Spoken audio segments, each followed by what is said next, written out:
once your foot was in the door, how did you go about generating clients, or yeah, how did you come to do your first cases, achieve CAS status? Tell us a bit about that.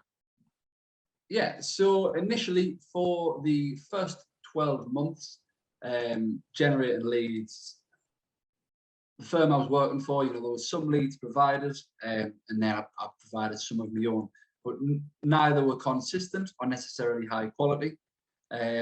So there wasn't a steady stream of leads for the first 12 months, I wouldn't say. In terms of getting CAS, you know, there was enough for that, and I managed to get the CAS done within you know, quite a good timing. But yes, it wasn't consistent enough for me to feel fully comfortable.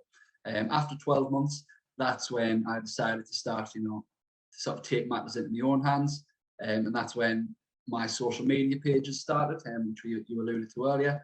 So my main page is an Instagram page called Dan Does Mortgages, and I started that 7 months ago now, and that's the page that now generates 100% of my leads, wow. and yeah, of my clients. Brilliant. And what would your advice be for anyone that finds themselves at the moment in a similar position to where you were, in terms of kind of having spent a bit of time in the industry or just coming forward into the industry and just trying to find their feet like you were at first? In terms of, would you advise social media, or yeah, what would your advice be? So everybody who's coming into the industry is different. So as you're aware, that, you know, there's two sort of ways to get into the industry. There's coming in employed, and if you do start as an employed worker, you know, there's obviously a guaranteed salary, and as well as that, you know, because you know you're getting paid each month, the training's likely to be quite good. So you're going to build experience, and if you are employed.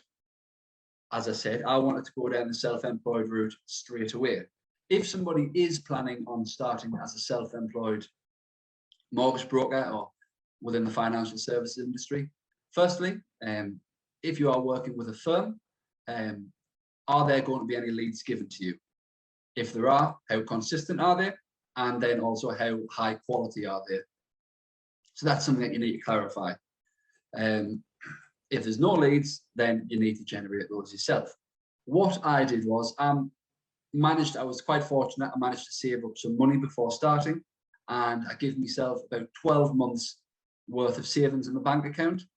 That would give me sort of a bit of a parachute period where there wasn't a pressure on earning, you know, a sufficient income. That allowed me to, you know, really learn the trade without putting the pressure on sale. So yeah, that's the route that I went down. In terms of social media and whether you should start it, really does come down to the individual. You know, not everybody needs to be on it. If you've got a steady stream of leads coming from elsewhere, you know, you don't really need to do it if you don't want to. Yeah. For me though, and for anybody else who is struggling, you know, it has given me an opportunity to keep going and keep the momentum going in the career. And yeah, and to start to build, as I say, a solid career, which, you know, can keep on moving forward.